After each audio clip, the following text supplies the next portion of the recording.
দুদক chairman commissioner হতে দৌড়ঝাঁপ করেছিলেন অনেকেই। তবে নানা গুজব গুঞ্জনের পর বিচারপতি AKM আসাদুজ্জামানের নেতৃত্বে গঠন হলো কমিশন। 5.5 মাস দুদকে নেতৃত্ব শূন্যতার পর বিচার বিভাগ, প্রশাসন আর কর ক্যাডার এই 3 বিভাগ নিয়েই গঠন হলো 8ম কমিশন।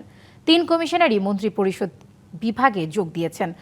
দুদকে অফিস শুরু করবেন বুধবার থেকে। টিআইবির নির্বাহী পরিচালক ডক্টর ইফতেখারুজ্জামান দুদকের নতুন নেতৃত্বকে রাজনৈতিক প্রভাব মুক্ত হয়ে কাজ করার পরামর্শ দিয়েছেন।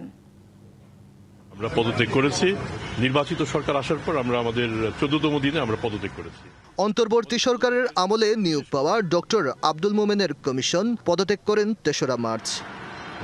22 জুন দুদক চেয়ারম্যান ও কমিশনার নিয়োগের সুপারিশ দিতে আপিল বিভাগের বিচারপতি মোহাম্মদ রেজাউল হককে সভাপতি করে বাছাই কমিটি গঠন করা হয়। পরে দুদক চেয়ারম্যান ও কমিশনার নিয়োগ পেতে আগ্রহীদের কাছ থেকে জীবন বৃত্তান্ত আহ্বান করে কমিটি।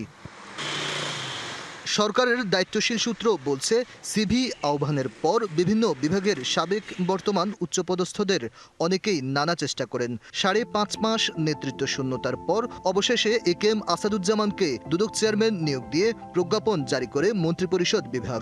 একই সঙ্গে কমিশনার নিয়োগ দেওয়া হয়েছে ডক্টর জাহাঙ্গীর আলম খান ও ডক্টর মোহাম্মদ সাজ্জাদ হোসেন ভূঁইয়াকে। সাংবিধানিকভাবে 67 বছর পূর্ণ হওয়ায় চলতি বছরের 28 ফেব্রুয়ারি সুপ্রিম কোর্টের আপিল বিভাগের বিচারপতি AKM আসাদুজ্জামান অবসরে যান। হাইকোর্ট বিভাগের অতিরিক্ত বিচারপতি হিসেবে যোগ দেন 2003 সালের 2রা আগস্ট।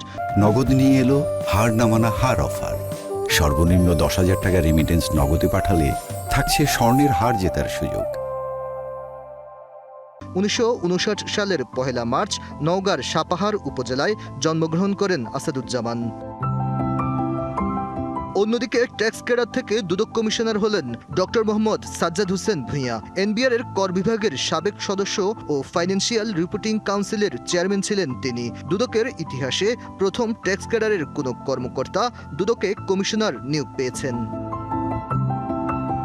অপর কমিশনার জাহাঙ্গীর আলম খান প্রশাসন ক্যাডারের 1985 ব্যাচের কর্মকর্তা। তিনি সবশেষ প্রথম কোর্ট অব সেটেলমেন্ট ঢাকার সদস্য হিসেবে সচিব পদমর্যাদায় কর্মরত ছিলেন।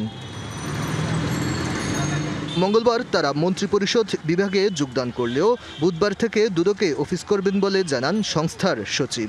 ক্যাবিনেট ডিভিশনে যোগদান করেছেন। রাষ্ট্রপতির কাছে যোগদান করতে হয়, মাধ্যম হচ্ছে ক্যাবিনেট সেক্রেটারি। এটি আজকে এন্ডোর্স হবে আশা করি, এবং আগামীকাল থেকে ওনারা আমাদের অফিসে আসবেন এবং কাজ শুরু হবে ইনশাল্লাহ। আমাদের এখানে যেহেতু দীর্ঘ অনেক জট লেগে আছে, অনেক কার্যক্রম, আমরা আশা করি, বিশ্বাস করি যে আগামীকাল থেকে নতুন যাত্রা শুরু হবে দুদকে। টিআইবি বলছে, দুদকের প্রতি মানুষের যে আস্থাহীনতার সংকট রয়েছে, নতুন কমিশনকে তা কাটাতে হবে। প্রত্যাশা যেটা হবে সেটা হচ্ছে যে প্রথম চ্যালেঞ্জটা হচ্ছে মানুষের মধ্যে যে এক ধরনের আস্থাহীনতার সংকট একেবারে প্র্যাকটিক্যালি দুদকে জন্মলগ্ন থেকেছিল, যে দুদক আসলে স্বাধীনভাবে নিরপেক্ষভাবে রাজনৈতিক এবং আমলাতান্ত্রিক প্রভাবের মধ্যে থেকে দায়িত্ব পালন করতে পারেনি। যারা নেতৃত্ব পেয়েছেন, দায়িত্ব পেয়েছেন, গ্রহণ করেছেন, তারা যেন এই ভাবনাটাকে কাটিয়ে উঠতে পারে যে আসলে সরকারের বা রাজনৈতিক বা আমলাতান্ত্রিক প্রভাবের মধ্যে থেকে তারা কাজ করতে পারবে।